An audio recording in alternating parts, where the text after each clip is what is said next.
শ্রীমদ্ভগবদ্গীতা কাহিনী আকারে ১ম থেকে ১৮তম অধ্যায়।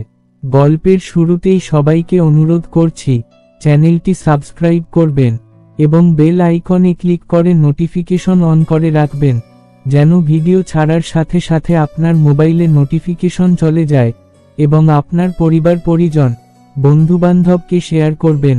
আপনার মূল্যবান বক্তব্য কমেন্ট বক্সে লিখে জানাবেন। প্রথম অধ্যায়, অর্জুন বিষাদ যোগ। কুরুক্ষেত্রের ভোর, সূর্যের প্রথম কিরণ ধুলোয় ভরা প্রান্তরে পড়েছে। দুই বিশাল সেনা, পাণ্ডব ও কৌরব, যুদ্ধের জন্য মুখোমুখি। শঙ্খধ্বনিতে আকাশ পাতাল কেঁপে উঠছে। পাণ্ডবদের পক্ষে রথচালক কৃষ্ণ, আর তার রথে ধনুর্ধর অর্জুন। অর্জুন বললেন, হে কৃষ্ণ, আমার রথটি দুই বাহিনীর মাঝখানে স্থাপন করো, যেন আমি দেখি কারা আমার বিরুদ্ধে দাঁড়িয়েছে। রথ এগিয়ে গেল। সামনে দ্রোণ, ভীষ্ম, কৌরব ভ্রাতাগণ, আত্মীয় স্বজন, বন্ধু, যাদের সঙ্গে একসময় খেলেছেন, খেয়েছেন, শিখেছেন। দৃশ্যটি দেখে অর্জুনের হাত কেঁপে উঠল, চোখে জল এলো। ধনুক গণ্ডি হাত থেকে পড়ে গেল। হে মাধব, আমি কেমন করে আমার প্রিয়জনকে হত্যা করব? এই যুদ্ধ জিতে লাভ কি, যদি সবকিছু ধ্বংস হয়ে যায়? আমি যুদ্ধ করব না। এভাবেই শুরু হলো অর্জুনের গভীর বিষাদ, অর্জুন বিষাদ যোগ।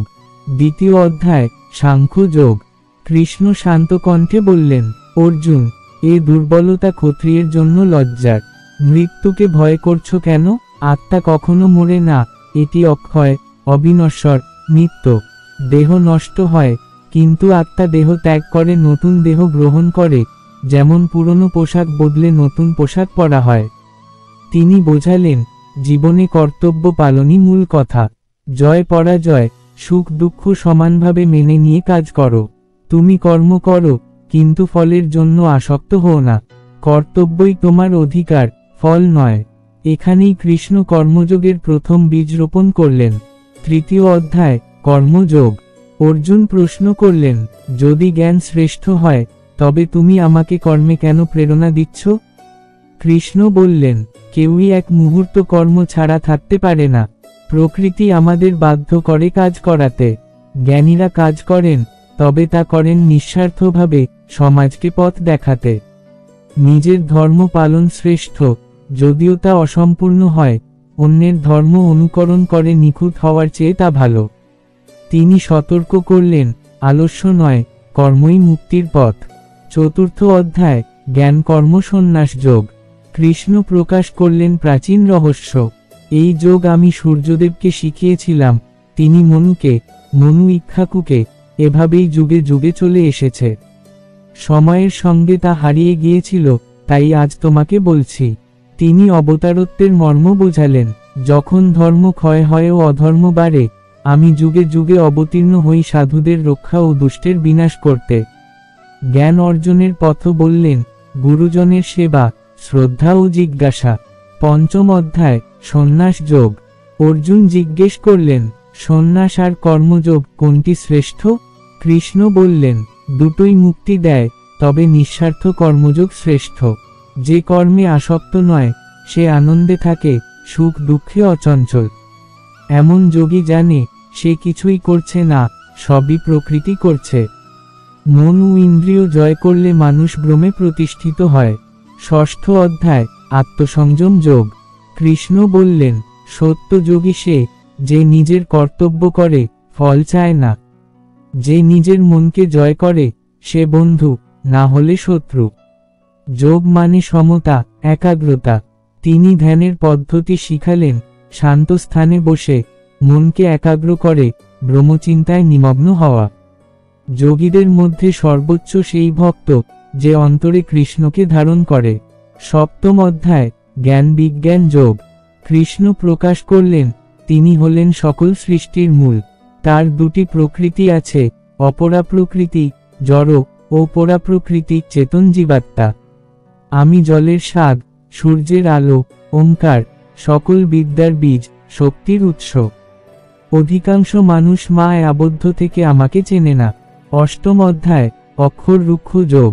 অর্জুন জানতে চাইলেন মৃত্যুকালে স্মরণ ও পরকালের পথ। কৃষ্ণ বললেন, যে মৃত্যুকালে যাকে স্মরণ করে, সে সেই অবস্থায় পৌঁছায়। তাই সর্বদা আমায় স্মরণ করো, যুদ্ধ করো। আমায় স্মরণ করে যে দেহত্যাগ করে, সে আমার ধামে আসে।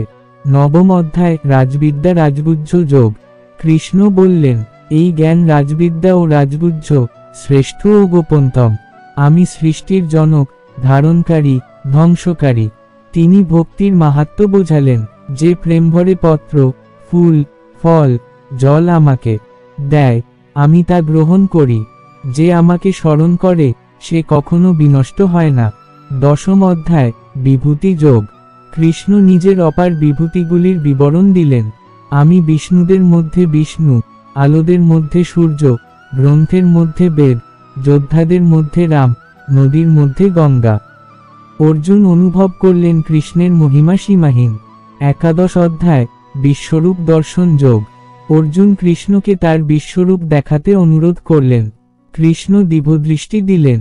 অর্জুন দেখলেন অসংখ্য মুখ, হাত, দেবতা, মহাজাগতিক বিস্ময়, ভয়ঙ্কর রূপে সব যোদ্ধা কৃষ্ণের মুখে প্রবেশ করছে। ভীত ও মুগ্ধ হয়ে অর্জুন প্রণাম করলেন। হে মহান, আমি তোমার লীলা বুঝতে পারছি। দ্বাদশ অধ্যায়, ভক্তি যোগ। অর্জুন জানতে চাইলেন, নিরাকার ব্রহ্মভক্তি না সাকার ঈশ্বরভক্তি শ্রেষ্ঠ?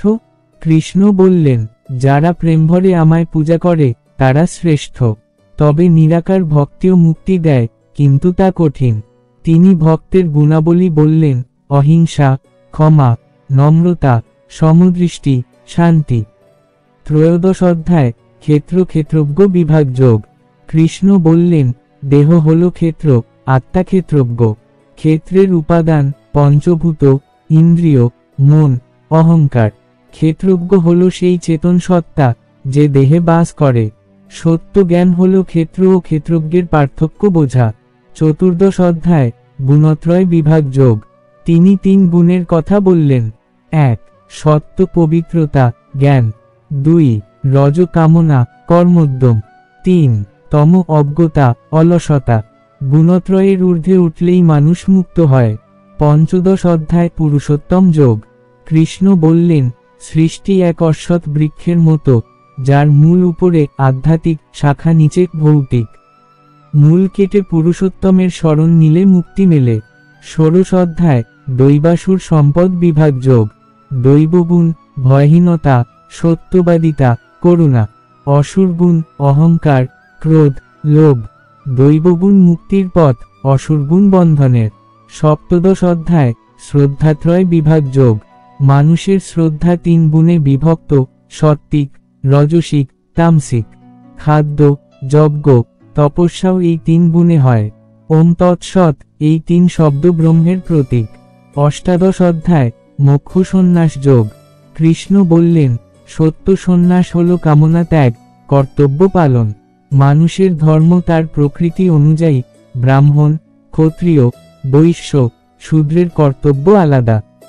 সব কর্ম আমার প্রতি সমর্পণ করো, আমায় আশ্রয় নাও। চিন্তা করো না, আমি তোমাকে সব পাপ থেকে মুক্তি দেব। অর্জুন বললেন, হে কৃষ্ণ, আমার মোহ নষ্ট হয়েছে, আমি স্থির, যুদ্ধ করব। এভাবেই শ্রীমদ্ভগবদ্ গীতা শেষ হয়। যুদ্ধক্ষেত্রে এক মহাজ্ঞান, যা মানুষের জীবনের প্রতিটি ক্ষেত্রে প্রযোজ্য। এটি শুধু যুদ্ধের কাহিনী নয়, বরং কর্তব্য, জ্ঞান, ভক্তি ও মুক্তির পথের চিরন্তন গ্রন্থ।